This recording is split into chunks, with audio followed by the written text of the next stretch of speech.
You know what, Aiden? Yeah, you did make it, and I just realized that I started the recording, and I forgot to turn the microphone on. So, looks like I need to start again, but that's perfect timing. So what I'll probably do, Aiden, is because I don't want to keep you any longer than an hour, and this is a lot of stuff, we'll take an hour, and then after the hour, if there's anything that's not done, we'll just finish it on from there. Okay? Does that sound cool? Okay. So I'll just go over stuff at the beginning here. So we got a cartoon at the beginning. Just says algebra is weightlifting for the brain, right? Which you could agree with, I'm sure, because algebra, it can be a little tricky, right? And but on the other hand, it is a really good skill to have, and it's a really important skill to have for high school. So this stuff you're learning now is going to be really important for high school courses. Okay, so you guys are building powerful brains, and that's awesome. So I'm just going to go over what polynomials is about and stuff like that. And again, we might have somebody else join us. There was a little bit of a mix-up, which I meant to record on the beginning, but anyways, a little bit of a mix-up with the other session running into this one. But anyways, so what are polynomials again? Polynomials, you can have monomials, which is just one term, right? Or you can have binomials, which is two terms, or trinomials, which is three. But anytime you have more than just one term, that's a polynomial. Okay? So, since we know what a polynomial is, you ever watch Tool Time before, Aiden? Okay. Well, yeah, it's got this guy on it, Tim Allen.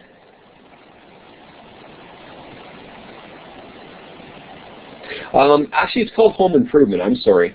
And within the Home Improvement show, there's kind of like, they make a show on the show.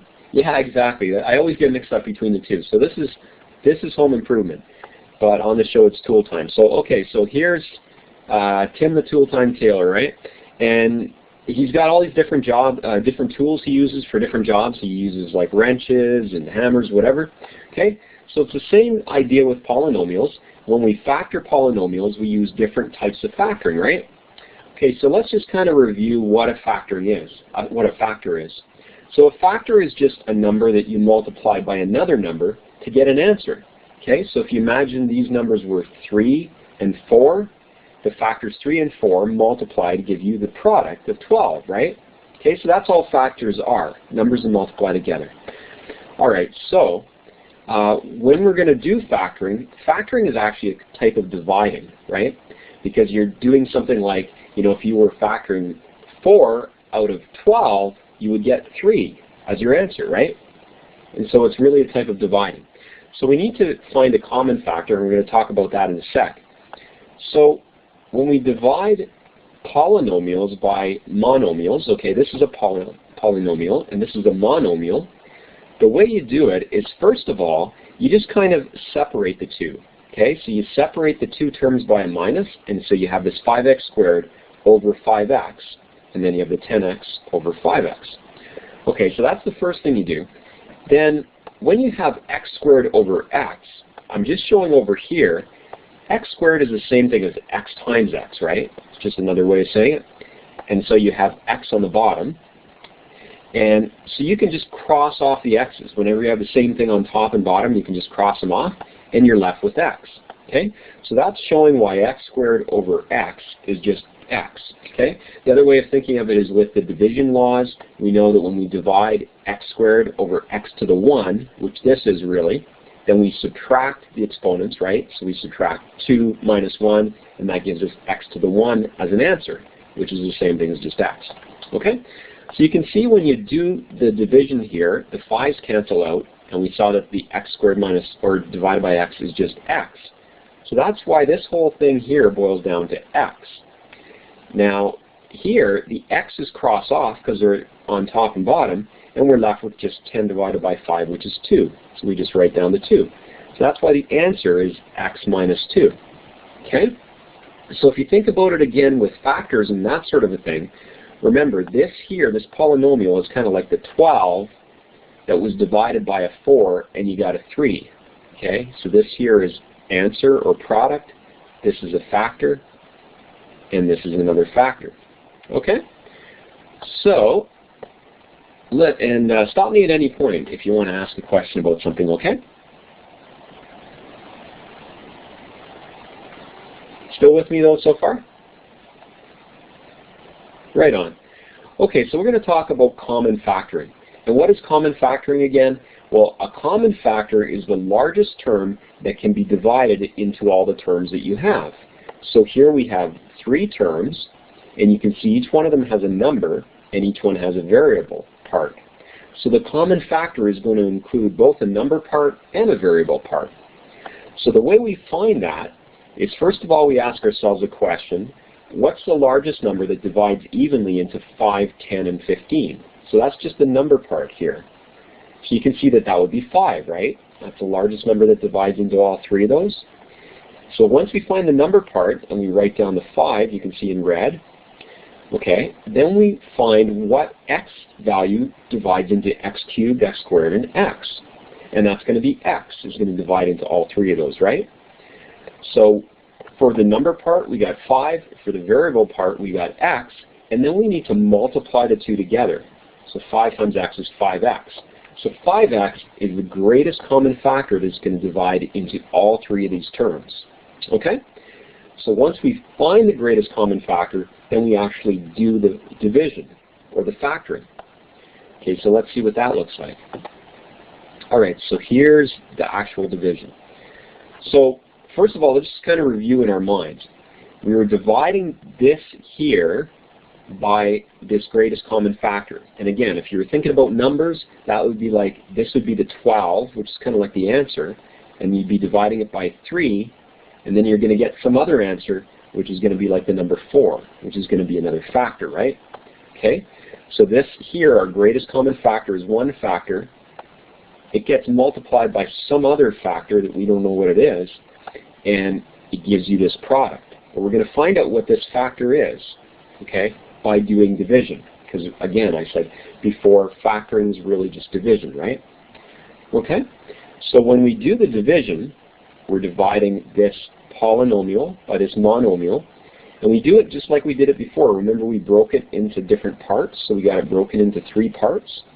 And then when we simplify these numbers, the 5's cross off, and you get x squared, the first term.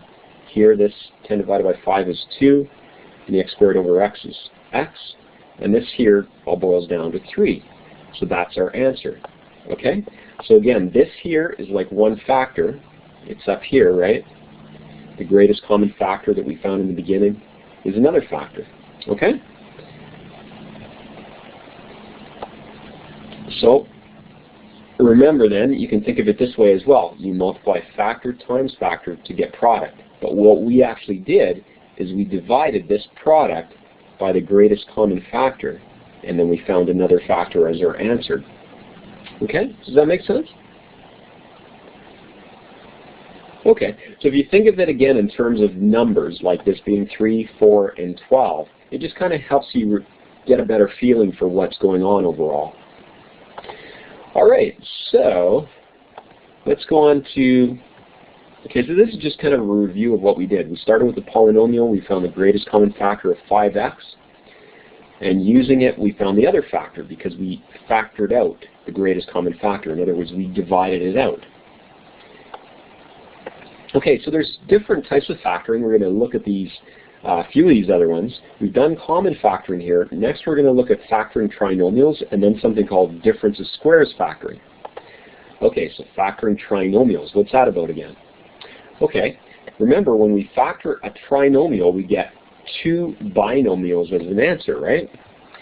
So, do you remember when we did FOIL before? We used this special word called FOIL to help us. And that, what that was used for is when we multiplied 2 binomials together, FOIL helped us to find the trinomial. Okay, and remember how we did FOIL is it goes first. So when we say we multiply the first term, that's always the first term on the left, so that's x times x. Then outer terms, that's going to be x times 2. And if you think about outer, remember, if you think about taking your hands and stretching them as far as you can apart, which term would you grab from each one of these terms. You'd grab the x here and the 2 here, so 2 times x is 2x. Then when you have the inner, think about putting your fists together, kind of doing a fist bump, and that way you're multiplying the 2 inner terms, 3 times x.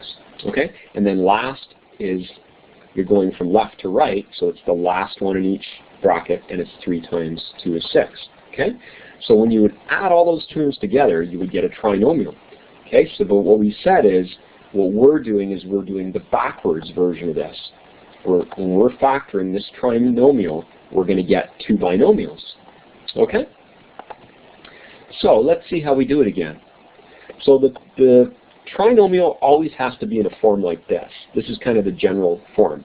And ax squared just means a stands for some number, x squared, b stands for some number, x, and then c stands for just some number, right? Just like you see here. Okay, so the way you do it, you know you're going to have 2 binomials as an answer, right? So first of all, you just put 2 brackets because you're getting ready to write them down, the 2 binomials. As soon as you get the brackets there, you say to yourself, okay, to create this first term of x squared, what 2 values do I multiply together? I'm going to multiply x times x, right? So you just put those x's at the beginning of each of the brackets. Okay, so you got that. And now what you do, you need to look at the last number in the polynomial. And does it have a positive in front of it or a negative? Okay? So because it's got a positive, you know you're going to have 2 numbers that multiply together to produce a positive. Well, we know that those could either both be positive or they could both be negative. Because you could have like -5 times -5 and that's going to give you 25, right? Okay, so we don't know which one it is. But we know it's going to be one of those 2. Okay, so let's figure out which one it is. So if we look at this particular polynomial again, what we always want to do is first of all look at the last number, and it's +6, and we find all the factor pairs that multiplied it together to produce 6. So that could be 1 times 6, but it could also be -1 times -6, right? It could also be 2 times 3 or -2 times -3. So which one do we choose? That's the question, right? Well, the way we find the answer is we add together these 2 numbers. So we add 1 and 6, we get 7. We add them all, we try each one of the pairs and add the numbers together. But the one that we want is going to be 5, and the reason is because the middle term is 5. Okay? So we're going to choose +2 and +3 because they're going to add together to produce the middle term. So again, what we wanted was 2 numbers that multiply together to produce the last term, and those same 2 numbers are going to add together to give us the middle term. Does that make sense? Okay. Good stuff. So that's what we're looking for here, and that's why we chose the 2 and the 3. Now where are we going to put those 2 and the 3 again? I know this is a review for you guys, but I just wanted to get over this stuff again. Go over it again. Okay, so because we knew it was 2 and 3, or the 2 numbers we were choosing, we put those at the end of the brackets. And so now we get our polynomials, or sorry, 2 binomials. Okay?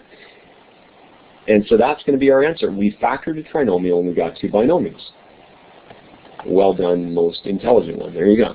Okay, so let's go to the next page. What do we got on this page? Okay, so we've done common factoring and we've done trinomial factoring.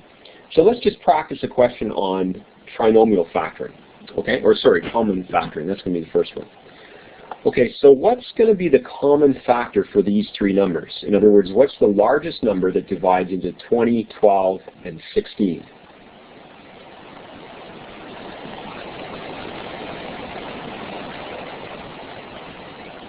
Can you think of what the largest one would be?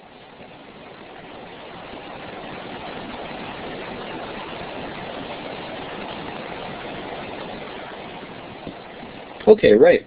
It's going to be 4. And the largest value that divides into x cubed, x squared, and x is going to be x, right?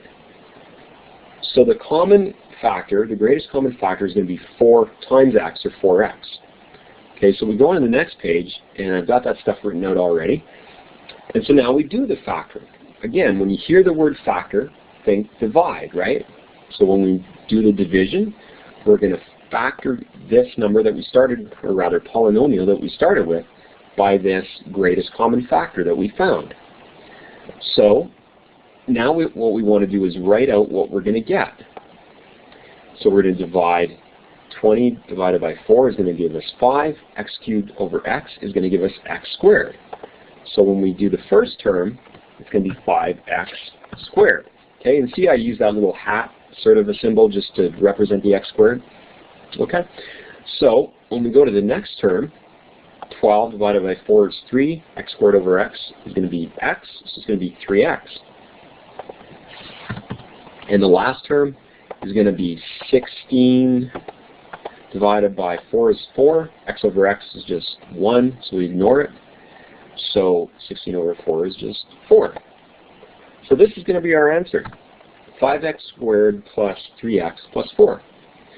Now when we actually write the answer, when we've done the factoring, what we want to do then is we want to write the answer as this here. We wrote the greatest common factor first, and then we write the 5x squared plus 3x plus 4. Okay? And then if we wanted to check our answer, see that's the great thing about polynomials, right, is you can always check your answer. And so if we wanted to check our answer, if we multiply this 4x by each of the other 3 terms, we should get this polynomial that we started with, right? And that's kind of cool, right? So, again, that's common factoring. And I want to encourage you guys to practice all these blue questions before the test, okay? Those are the ones that are really important to practice. So, here's another blue question. So this one says, let's do some trinomial factoring. So we just did common factoring. So again, we start with brackets, and then we fill in the x's. Okay, so you can see that here. Now this time, the last term is a negative sign, right? Sorry about that. So it's minus 4, so we have to think of all the pairs of numbers that produce minus 4, right? So I'll show that on the next page.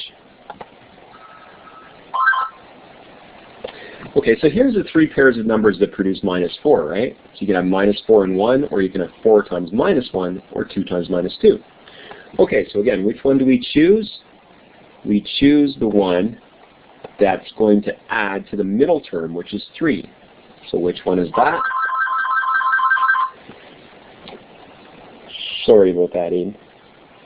So which is the middle term? It's going to be this. It's going to be 3, so these...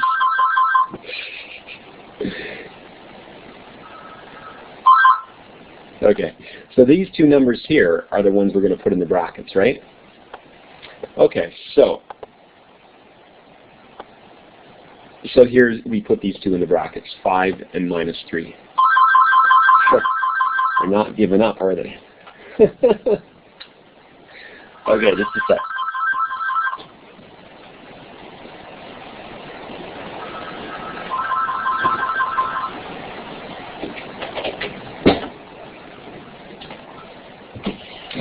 Okay, so remember, this is again the great thing about polynomials.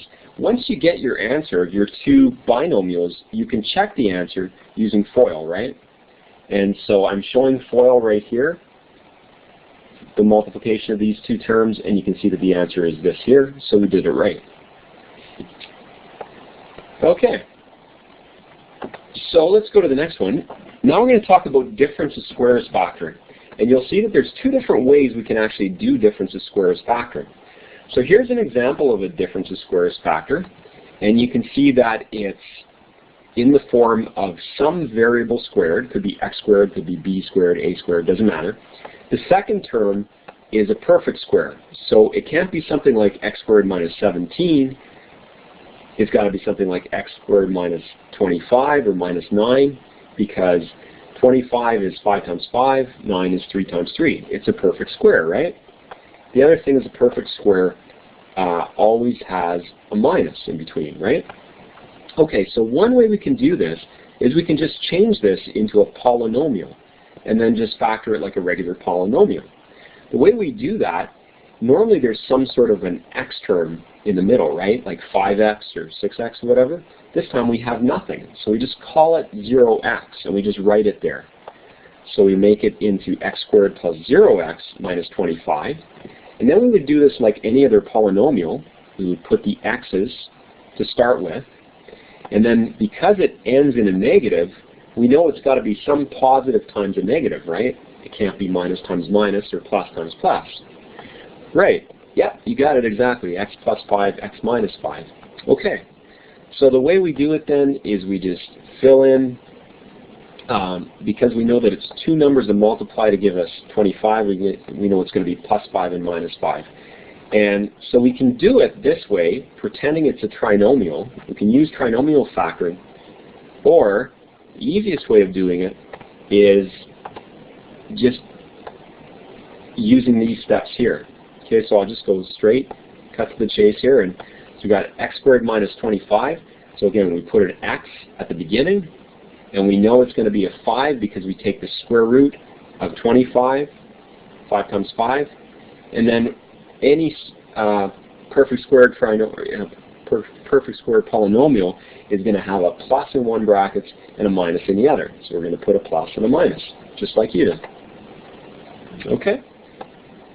So again, you can just use these three steps and don't even try to make it into a trinomial unless you prefer that way. Okay? So, and those aren't too bad actually, eh? Perfect square polynomials, they're pretty easy compared to the other ones. Okay, so we're going to do some practicing here. So I'll just ask you, what do you get as an answer when you factor this perfect square polynomial?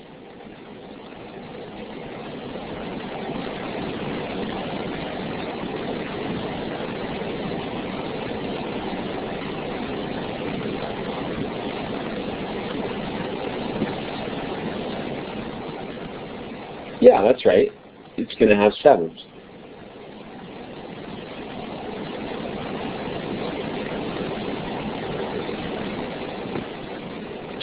Perfect. Okay, so like Aiden said, first of all, I'm just showing some steps here, and you guys can read through them if you want. I'm not going to go through them all again, but this is, again, just solving this as if it was a trinomial. We've gone through that stuff already. So we won't go through that. But you can see that the answer is p minus 7, p plus 7, and you could check the answer, and you should get p squared minus 49 when you do. All right, so what we're going to do at this point, we're going to shift gears a bit. We're going to talk about surface area of 3D shapes. And I'm actually kind of bringing in some science here, just to show some of the overlap between math and science. So surface area, of course, is the amount of area on the outside of a surface, right? Or you could say the inside of the surface, depending what it's like. But I'm just showing this. I think this is really cool, you know, the way God's made our bodies and all that. You know, inside our lungs, we have these tiny little parts called alveoli, these little air sacs. And so the more you have of them, the more it increases the surface of your lungs, and the more you're able to breathe in air, right? So that kind of shows how surface area has to do with the human body. Another area that it has to do with the human body is the intestines, right? Because they wind back and forth, and I forget how long they are. They're really long if you put them end to end. But what you're doing really is you're increasing the amount of area that can absorb nutrients. Because if instead of intestines being like this, if it was just one great bag, then the whole thing would just be one surface. But you have a much larger surface when you have this kind of narrow tube that winds back and forth, right? So anyways, that's just kind of an intro to surface area stuff. So we're going to talk about finding the surface area of a rectangular prism.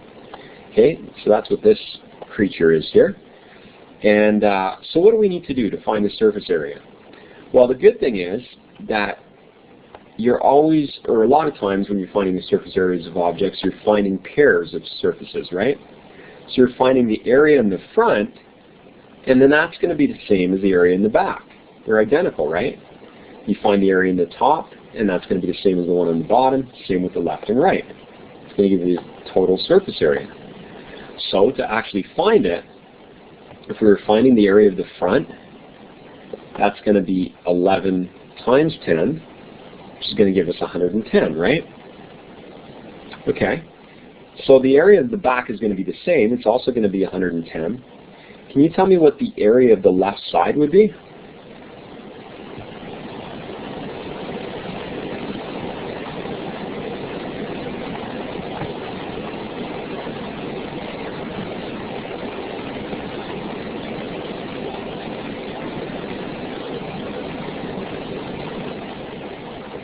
Okay, so just like the area of the right side will be 12 times 10, which would be 120.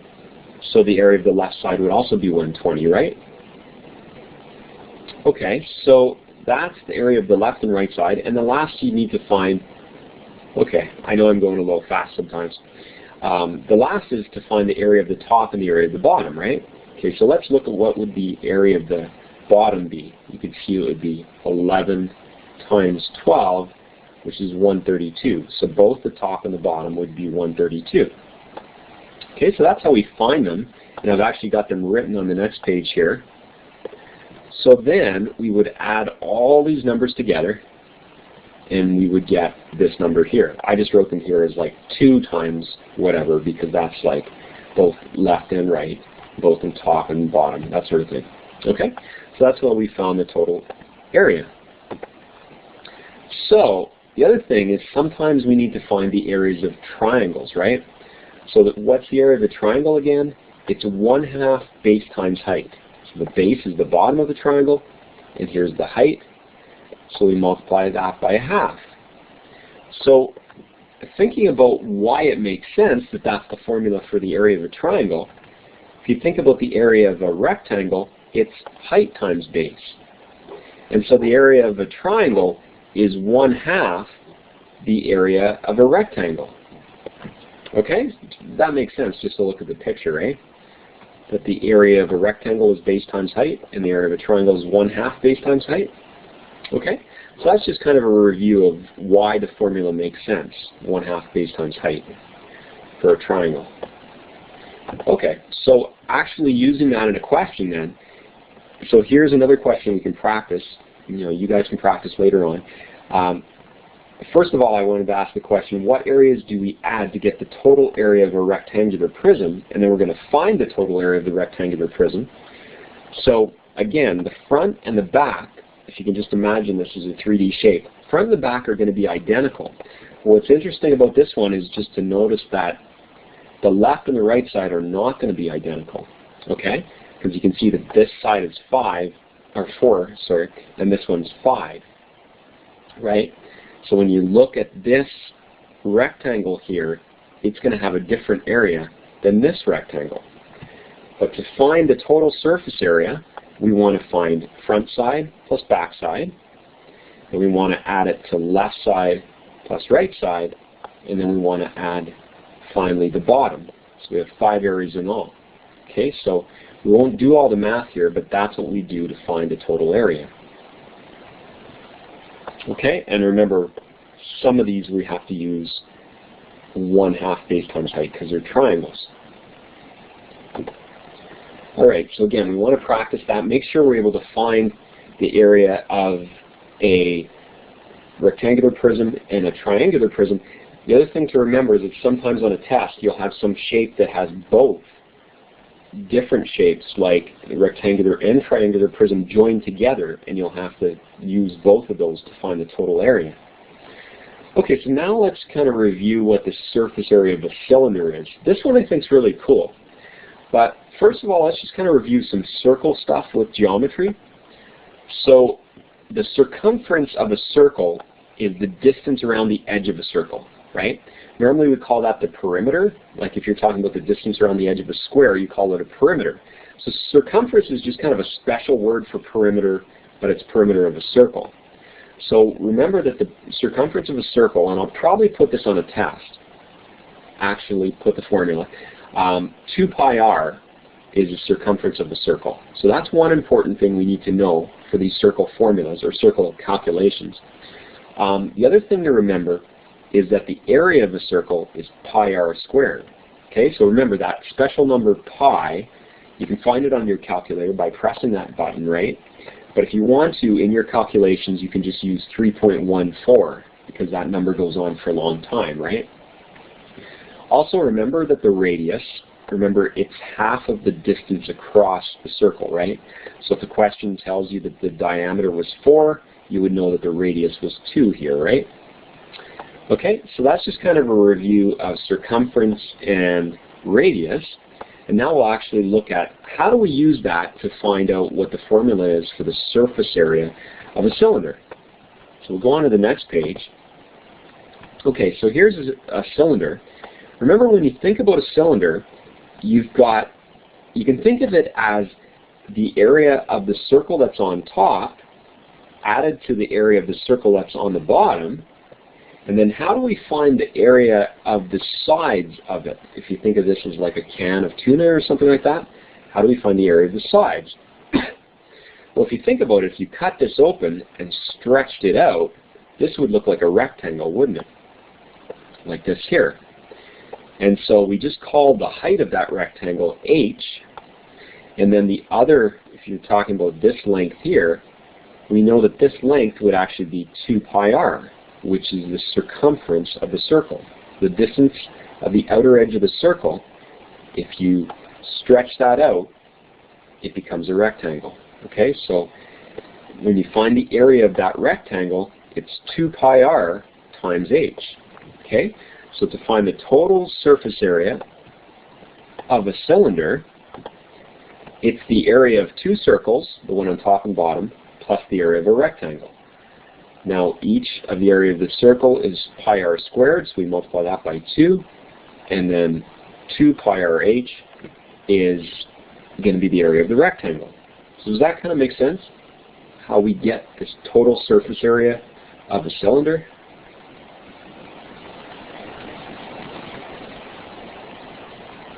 Okay, cool. So now that we know how to do that, if we're going to find the surface area of this cylinder right here, then we've got our radius. If it told us our radius and it told us our height, then we would find the area of 2 circles. So each one of them is pi r squared. So we plug in that number 2 for r, and then we know pi is 3.14. Okay, so we find what the area of 1 circle is. We multiply it by 2 to get the area of 2 circles. So we found the area on top and bottom. And then remember, the area of this rectangle is h times 2 pi r, the circumference. So 2 pi r h. So we just plug in the values. Pi is 3.14. R is going to be 2 in this number. H is 12. So plug in all those numbers and we get 150. So we add the area of the 2 circles plus the area of the rectangle, and that gives us the total area. Okay? So now we've looked at the area of rectangular prisms, triangular prisms, and cylinders. But now we're going to take a different direction, because we're going to look at triangles. And you remember we looked at both similar triangles and congruent triangles? And this picture here, you might remember this picture, it's showing that similar triangles, they're kind of like a dad and his son, right? Where the son happened to look like his dad. So he's just kind of like a smaller version of dad, right? And that's what similar triangles are. They're identical with the angles, but the side lengths are different, right? Okay, so I just wrote that. All 3 angles are the same, the 3 side lengths are not. Okay, so that's what we call them similar. They're similar, but they're not identical. But when we see what congruent triangles are, they're going to be identical. Okay, anyways, let's stay with similar triangles for a sec. So here, remember these things, these markings show the angles that are similar. Okay, so this is similar to this. So both might be like, say, 40 degrees or something like that. Okay, so you can see that all 3 of the angles are similar. But you can see, of course, that the lengths are not, right? So when we go to congruent triangles, they have both their angles and their side lengths the same. So they're kind of like identical twins. They're absolutely identical, right? Have you ever met an identical twin before, Aiden? Like, not just twins, but identical twins? Yeah? Did they seem pretty much absolutely the same? They were best friends, eh? Yeah, that's not surprising, eh? Although I'm sure they kind of got on each other's nerves sometimes.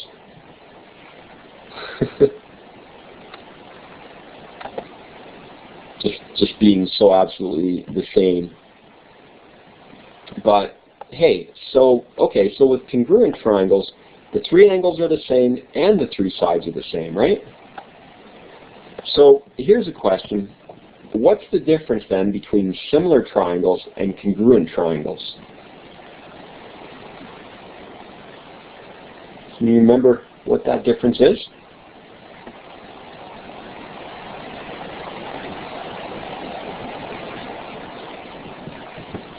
Okay, maybe I lean back a bit there. What's the difference between congruent triangles and similar triangles?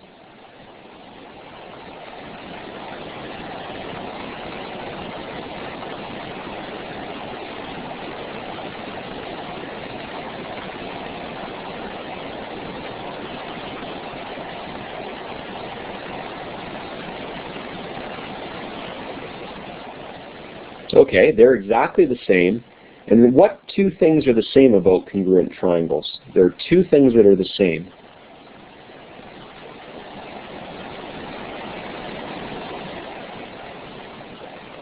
Angles and sides. Okay.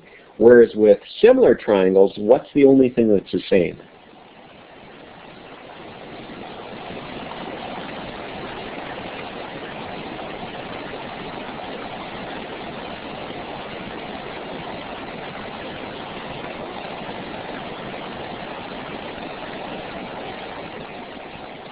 Okay, so if you're thinking about similar triangles, is it only angles that are the same? Are all the angles are the same in two similar triangles, or do they have all three sides the same?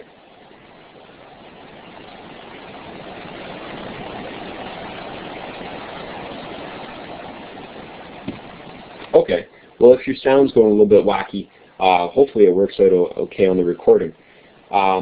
But with similar triangles, remember that their sides are this, their angles are all the same, but their sides are different, right? Does that make sense? Because one is big and one is small, so their sides are different, but their angles are all the same. Okay, so let's check out something then with similar triangles. The good thing about similar triangles is you can excuse me, you can solve for missing side lengths, right? Because you know that, or sorry, not similar triangles, this is with congruent triangles. No, I'm sorry, it is similar triangles. I'm getting doubly confused here. So we can solve for missing side lengths, right? Okay, so we can solve for S, which is a missing side length. Now remember, we can do it by proportions. The way we do it is we say, we put S over 5, okay? That's the one we're going to solve, and I always like to put it on the top, the one that we're trying to solve, so I say S over 5, that's the same as 20 over 10, right? Because this side length is the same as this. The way we know that is because these triangles are set up in a similar way. We've got 30 degrees on the right side, 34 degrees on the left. So they're set up in a similar way, and that's really important because you need to know that before you can do the math, right? So S over 5 is like 20 over 10, and so we set up a proportion. S over 5 equals 20 over 10. Then we cross multiply, so we multiply 10 times S, which gives us 10S. We multiply 5 times 20, which gives us 100. And then we just do the math as an equation. We divide both sides by 10, and we get S equals 10. Okay?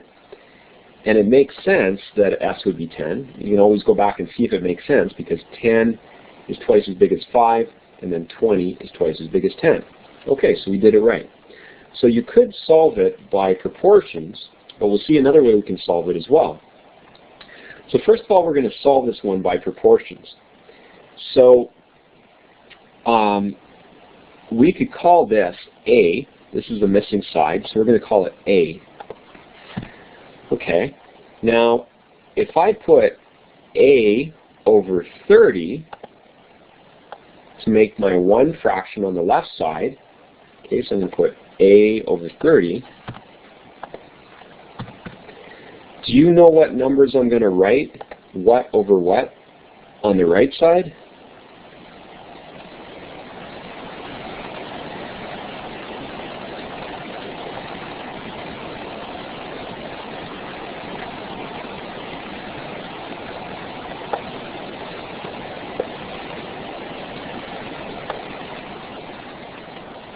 That's right, it's going to be 9 over 15.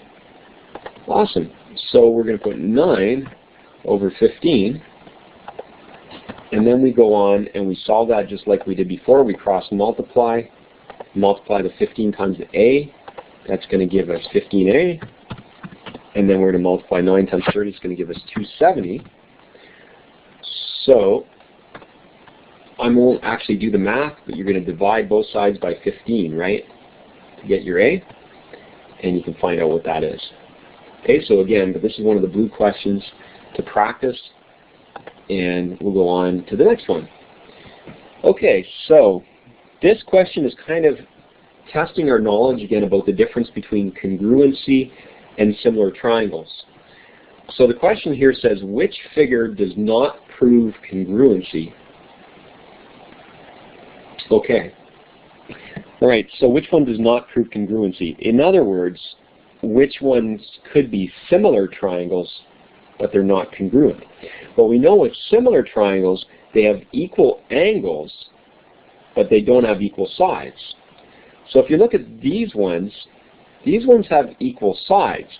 As long as we know that all three sides are equal, their angles must be equal, right? Okay, so these ones must be congruent. These ones also have all sides marked as being equal, right? So these are congruent. But these ones here that have the angles all equal, they could be similar triangles, right? Even though they look like they're exactly the same size, they could be similar triangles and not congruent. We can't know for sure they're congruent unless we know that all three sides are equal. And actually, if we have a side being equal, an angle being equal, and another side being, two angles and one side being equal, that proves congruency as well, right? But the only thing that doesn't prove they're congruent is if all three angles are equal, because we know that you could have a triangle that's similar to another one, and just as when we looked at the Father and the Son, one of the triangles was the exact same, it's bigger than the other, and so their angles are equal. Okay, so figure 2 would not prove congruency. Does that make sense?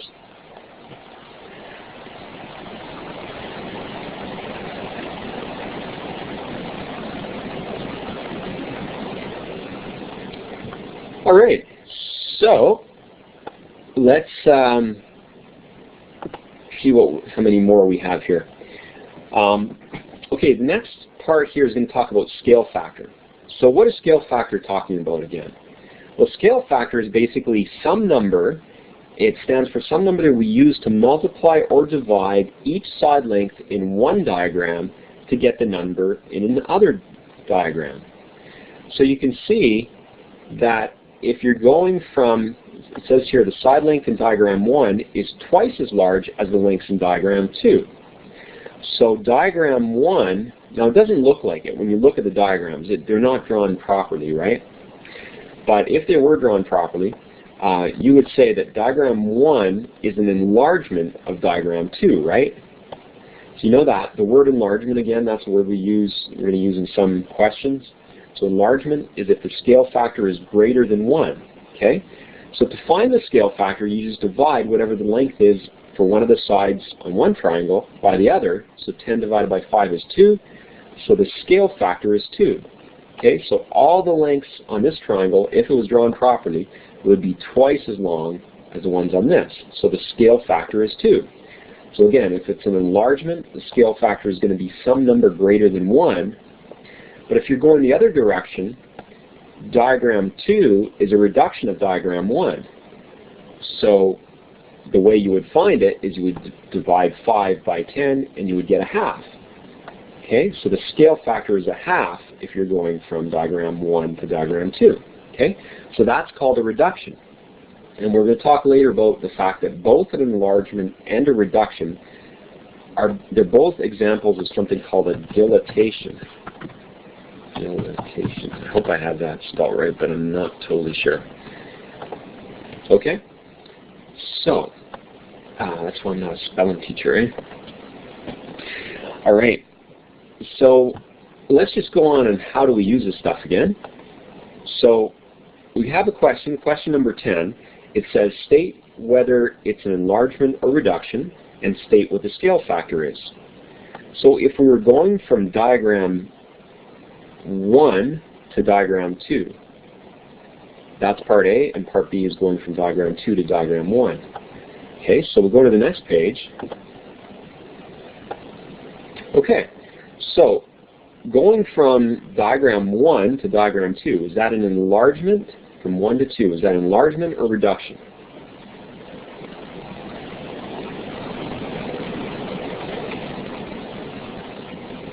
Okay, good. So we could just underline it here. And now to find the scale factor, it says, what is the scale factor? Well, we know it's going to be a scale factor greater than 1. So we're going to put, we focus on these two numbers. We can put 2.1 divided by 1.4. Okay, so we're going to put that in here, do the math. And 2.1 divided by 1.4 is going to give us 1.5. Okay, so that equals 1.5. So it's an enlargement, and it makes sense that the scale factor is greater than 1, right? The second one, obviously, is going to be a reduction going the other direction from diagram 2 to 1. And the scale factor, this time we're going to put the numbers the opposite. We're going to put 1.4 over 2.1, and I think that's going to give us 0.67. Okay? All right. So, I think we'll just, probably what we'll do, Aiden, is we'll just finish up the questions on triangles. So just a few questions. And then I think what I'll do is I'll finish the last few questions on a second recording. Unless you want me to finish it now. Whatever you like. It's totally up to you. I just didn't want to make it too long.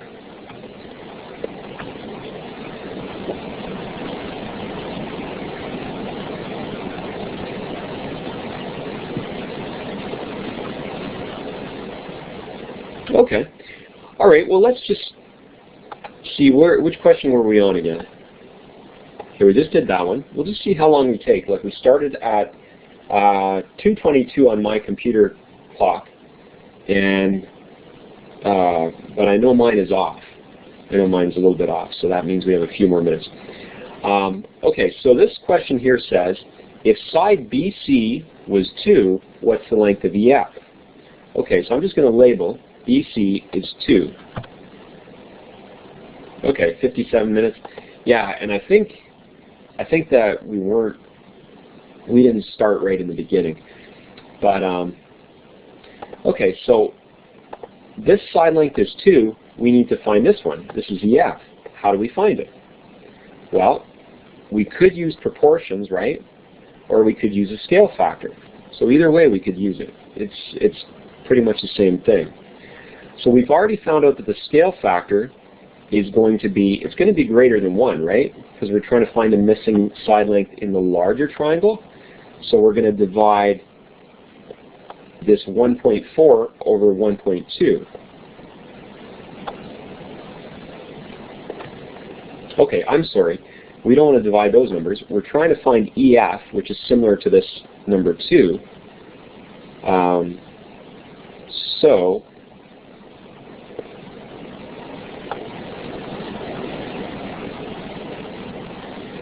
yeah, I shouldn't have labeled some of these sides here. That's, I think, what threw me off here. This one here shouldn't be labeled as 2.1, okay, because we're saying in this question that that's 2 centimeters, right? So what we want to do is we want to divide 2 by, oh, I see. Okay, I'm sorry, Aiden, I'm getting a little confused here. 2.1 is supposed to be the side that's labeled for this here. I put those two diagrams too close together, and that's what kind of threw me off. Okay? What we want to do for the math then is we want to take 2 and divide it by 1.4. And that's going to give us a scale factor of 2 divided by our 1.4 equals 1.42, right? So then we can multiply the 1.42 times this 2, and that's going to give us this missing amount here. Does that make sense? As soon as we find the scale factor, we use it to multiply any side to give us another side length. Okay? So this math here is not actually right, because I was saying 2.1 divided by 1.4. Okay. The main thing we need to do is we find the scale factor dividing one side by another, and then we use that to find the missing side. Okay, so what we saw though was that we can either use proportions or scale factors to find missing sides with similar shapes. Okay, either way works. So now I'm not going to actually do this question here, but I just wanted to point out we could find missing side lengths on these triangles, but the trick here is that they need to be set up in a way where you've got equal side lengths, right? Like, you can't just divide any old side length. You need to know which ones are similar to be able to do the math. So it says here, if these are similar triangles, what is the length of segment AE? So AE is this whole one here, right? To find that whole length, you would have to add this 8.6 to whatever the length is you find for AC. So you would have to solve for AC. And how would you solve for AC? Well, AC is the longest side, and this here is the longest side, right? Okay? So you would have to set up your proportion. You could say something like, you know, AC over 2.5, okay? Say AC over 2.5, if we're going to do it with the proportion. AC over 2.5 is equal to, and now instead of AC, since that was the longest side for this triangle, we want to choose the longest side for this triangle, so that's going to be 8.6, and the side that's similar is going to be this one here, right? So it's going to be 8.6 divided by 2.5. So that's what we're going to write on the right side, 8.6 divided by 2.5. Or rather, I'm sorry, divided by 5. Okay? So now we can solve for AC. And so you could do it that way, or you could find the scale factor as well. See, you know that since these two sides are similar sides, 5 and 2.5, you can see that this triangle is twice as large, right? So that tells you that the scale factor is 2, so you're going to have to multiply AC times 2 to get 8.6. So half of 8.6 is 4.3. Okay, so you can use scale factor, or you can use proportions. The main thing to do is to remember that you have to know what sides are similar between the two triangles to do the math, set up your proportions or whatever it is. Okay? So, okay, here's kind of an interesting one. This one here says we've got square PQRS, and it's going to be dilated. Okay, remember that word dilated means it's either enlarged or it's made smaller. So it just means that you change the side. And remember, when we get the new changed shape, it always has these little hash marks on top, and those are called primes. So it's like P prime, Q prime. Okay? And so this is the new triangle. So the question here says, what is the size of the new triangle? I think that's what it says, yeah. Oh no, I'm sorry. The question says, what's the scale factor? Okay? So when we think about what the scale factor is, we know this was the original shape. This is the new shape. So we know that the scale factor is going to be less than 1, right? Because we're shrinking the shape. So we're going to expect a fraction as our scale factor, right? So that right there helps us to know the answer is either A or B. So how do we actually find the scale factor in this one? Well, what we need to do, we need to find the lengths of one of these sides, right? So if we wanted to find the length of QR, how are we going to do that? Well, we know how to find the length of a a hypotenuse, right, using the Pythagorean theory. So what we can do is we can find the length of one of these sides. Like, for instance, you could find the length of this side, because this is like the length of a right-angled triangle, or the hypotenuse, I should say. Okay? So you could find out how long this side is, how long this side is. So then it's kind of like c squared is equal to a squared plus b squared. That would help you to find how long this side is. You could do the same thing for these sides. You can see that both of them are 2. This height is 2 squares. This, if you think of this as a triangle, the base of the triangle would be 2 squares, right? And so then you could find out what this is here. Again, using c squared is equal to a squared plus b squared, right? So, to actually do that math, here's how I did it. When I was using the larger triangle, I found that the length of the bottom of the triangle was 10. The height of the triangle was 10. So I said QR squared. So again, that's like this one right here, right? The length of that is equal to 10 squared plus 10 squared. So in other words, QR squared is equal to 200. And so you take the square root of QR squared to get QR, and that's 14.14. Okay? So we found out what the length of one of these is, and then we could use the same type of math to find the length of Q prime R prime. In other words, the length of that smaller, one of the sides of the smaller triangle, right? When we do that, we find that one of its lengths is 2.83. Then again, to find the scale factor, we need to divide one by the other. We know it's going to be less than 1 as an answer, so we're dividing smaller number by bigger number. And we're going to get 0.2 as an answer. So we know it's going to be 0.2 is either equal to 1/6 or 1/5. We can try it on our calculator. We know that 1/5 is going to give us 0.2. Okay, so this one's a little more complicated just because you have to recognize that you're going to have to use a Pythagorean formula to get the length of one of these sides in order to find out what the scale factor is. Okay? Does it make sense, though, how we did it?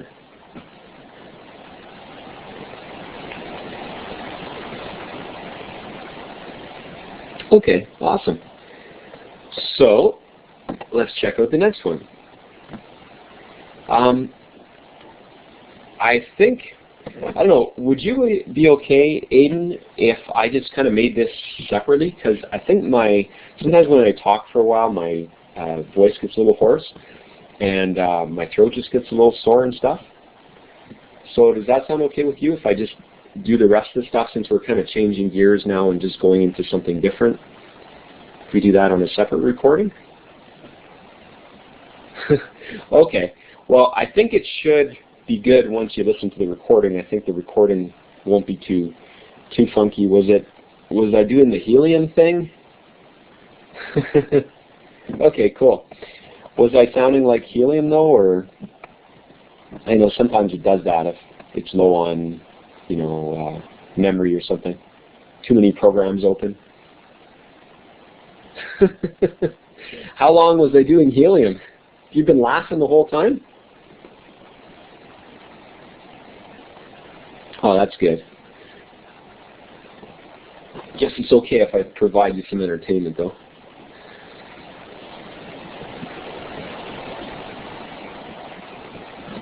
Well, hey, thanks a lot for coming, Aiden. And I will send out the recording for this one, and I'll send out the recording for the other one. The other one will probably not take that long because we've already covered 42 pages out of these 54. And so it's, just another maybe 15 minutes or 10 to 15 minutes left. But I think the old voice is kind of fading here.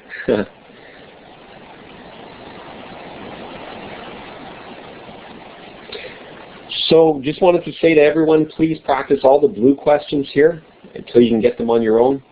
And again, remember the test is a week from today, which is March the 8th. Tuesday, March the 8th. Hope you guys all do really well. Thanks again for coming, Aiden.